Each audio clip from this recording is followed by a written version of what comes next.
relying on me for money, never lifting a finger for housework or childcare. My younger husband Oliver would go out with his friends every weekend. I mean, he's young. What can you do? That was my excuse until I found out that he was actually going on trips with his affair partner, not his friends. I'm gonna crash at my buddy's place in Chicago for a bit. He just moved there for work. Take care of the spring cleaning while I'm gone, will ya? That was the lie he told me before leaving for his scandalous trip. Furious, I decided to kick him out, belongings and all, while he was away. What happened to him next was something neither of us could have predicted. My name is Sophia, a 29-year-old housewife. We're a family of 3, Oliver, who's 3 years younger than me, and our 2-year-old daughter. I met Oliver at work. He was the new guy, and I became his mentor. He was charming, persistent even when corrected, and hardworking. And oh, was he good looking. It seemed like people were always gathering around him, drawn to his idol-like beauty and outgoing personality. I was dedicated to my job and didn't even wear makeup. I'd never had a boyfriend, so I didn't think someone as attractive and well-liked as Oliver would ever be interested in me. Nonetheless, I started watching makeup tutorials, even got some fashion tips from stylish friends, and tried to become the kind of woman he'd find appealing. About 6 months after my transformation began, he noticed. You look really beautiful lately. Found someone special? I was speechless. He followed up with, Would you consider making me that special someone? Of course I said yes. We started dating and got married within a year. Marrying Oliver felt like a teenage dream, and I naively thought, he must be my soulmate. But reality proved otherwise. Even when we were dating, Oliver was a bit of a baby, always looking for affection.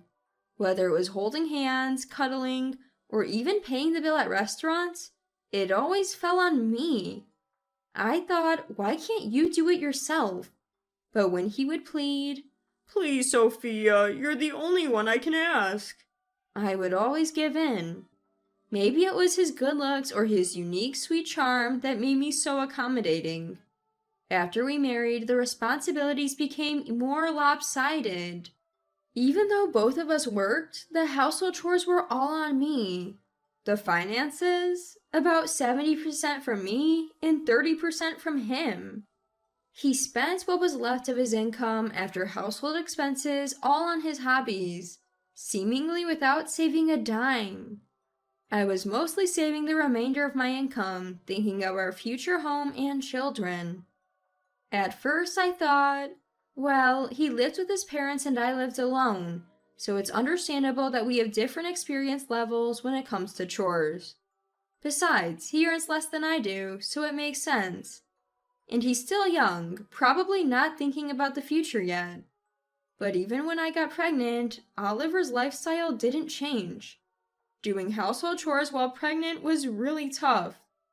On top of the exhaustion from working during pregnancy, morning sickness hit me hard in the first trimester.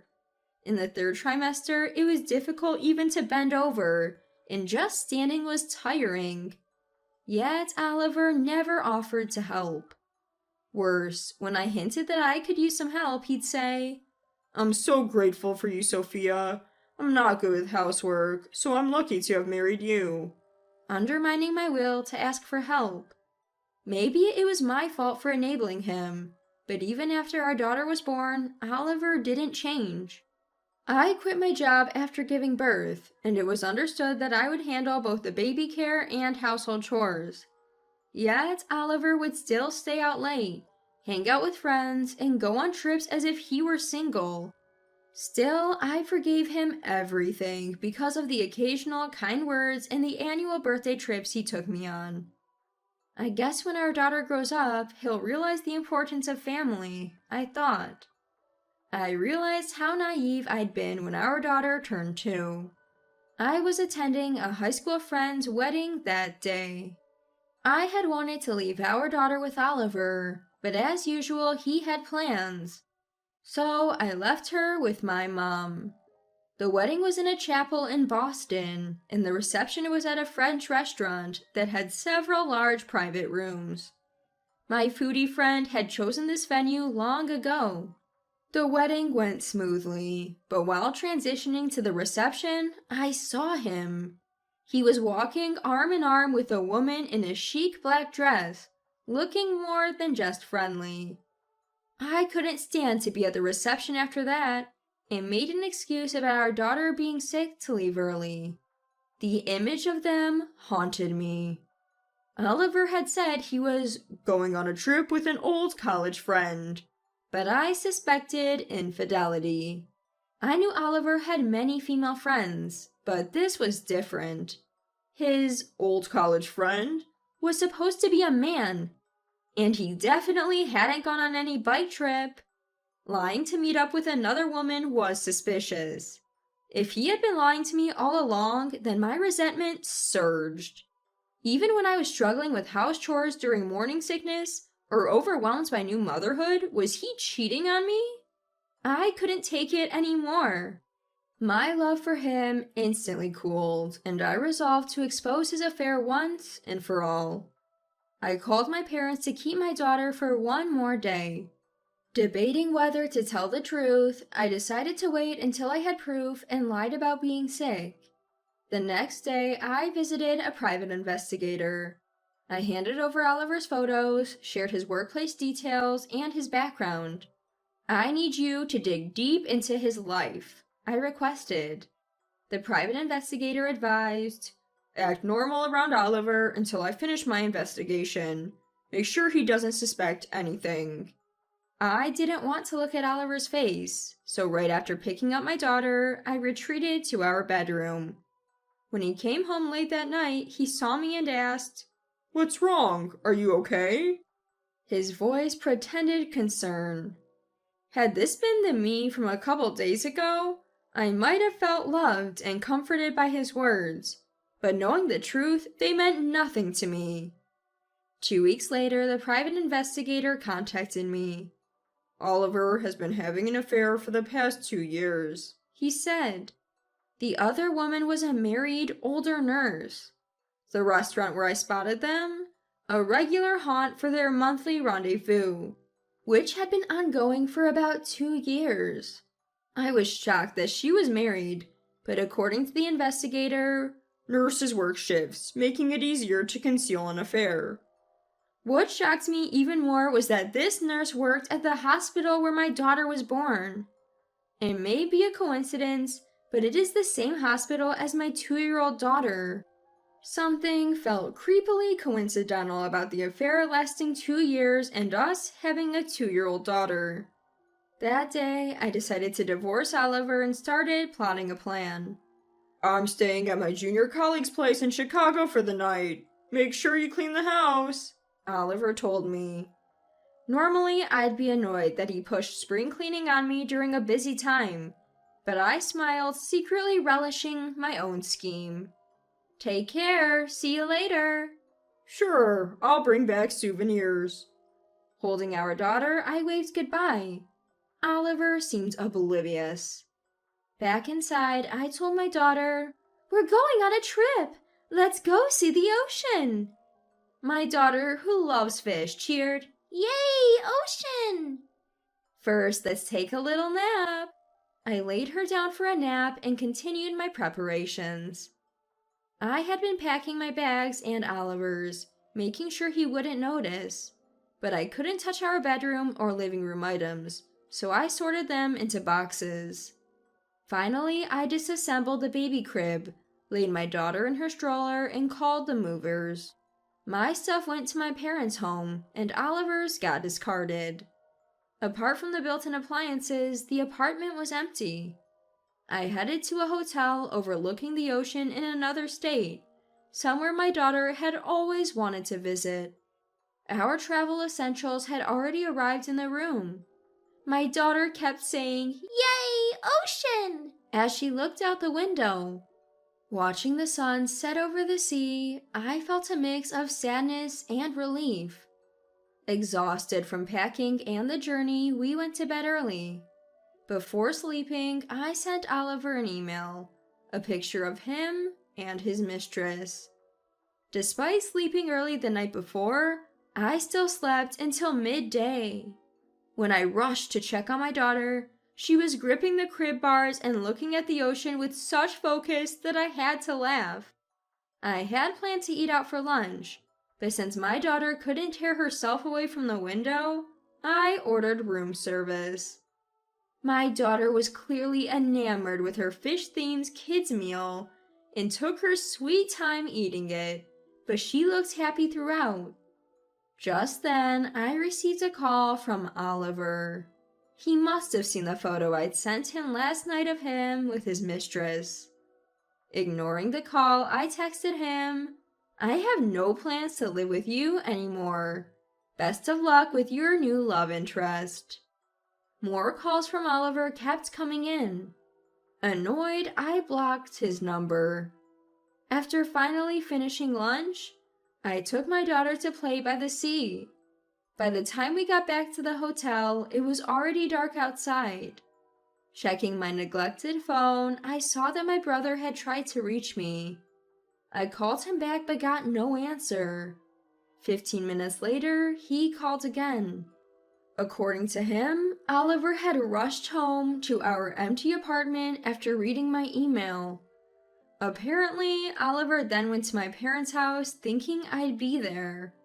But I was on vacation with our daughter, so only my fuming parents and brother were there after they heard about Oliver's affair. My brother chuckled, saying Oliver looked so down it was actually funny.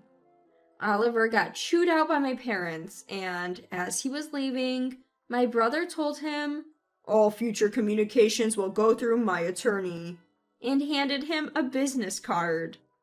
Oliver apparently tried to punch my brother, saying, "Don't make decisions for me." This was something I'd asked my brother to do, so it wasn't just his unilateral decision. My brother dodged the punch and Oliver stumbled, slamming his shoulder into the doorway. He was in so much pain that my brother took him to the hospital, where he was diagnosed with a compound fracture and is currently in surgery. During all this, my brother had managed to collect Oliver's mobile phone. It was in my name because I'd been footing most of Oliver's bills. "Just skimmed through it and saw some pretty outrageous messages, haha," my brother said. Apparently, there were messages from Oliver like, "We'll be apart for a while, but let's hang in there." "I only love you, so I won't have another affair. Do the same for me." The next morning, my daughter and I had a lot of fun at the beach. Tired out, I left her with my mother at my parents' home and went to see Oliver in the hospital. I didn't really want to see him, but his parents were visiting, and I felt this was the only chance to settle things. Upon arriving, Oliver's parents, who'd heard everything, looked at me apologetically but said nothing. As I walked into the hospital room, Oliver began blurting out, "Sophia, it's not what you think. It's like prostitution." He claimed that he was only helping the woman financially in exchange for her pretending to be his girlfriend. According to Oliver, there was no emotional involvement. It was just for money, and they'd only been together twice, including the time I'd caught them. Frustrated but not surprised, I asked, "So, where's the money then?" Pausing, Oliver finally said, It hasn't been transferred yet. It was supposed to happen after the third time." His clearly false statement just left me in disbelief. I wasn't even angry anymore. I hurled the additional proof photos I'd brought just in case at him. Upon seeing the photos, mother-in-law broke down crying. Ignoring the distraught mother-in-law, I slammed the pre-filled divorce papers down in front of a stunned Oliver. "I'm done with your lies. We're getting a divorce. I'll live with our daughter. We'll sort out the details like child support and asset division through lawyers later, I said, exiting the hospital room. Oliver's plea, "Wait, you're misunderstanding," fell on deaf ears. I felt incredibly relieved. When I returned to discuss my claims against Oliver, the attorney chuckled and told me he'd been assigned to represent Charlotte's, Oliver's affair partner's now ex-husband, which made for an awkward situation. To address the financial matters after the divorce, Oliver and I agreed on no division of assets but a one-time payment of $30,000. We also decided he'd pay $300 a month in child support for the next 16 years, until our daughter turns 18. If Oliver ever missed a payment, he'd have to pay the entire amount up front. My lawyer took care of the discussions, so I didn't have to see Oliver's face. A face I once loved, but now never wanted to see again.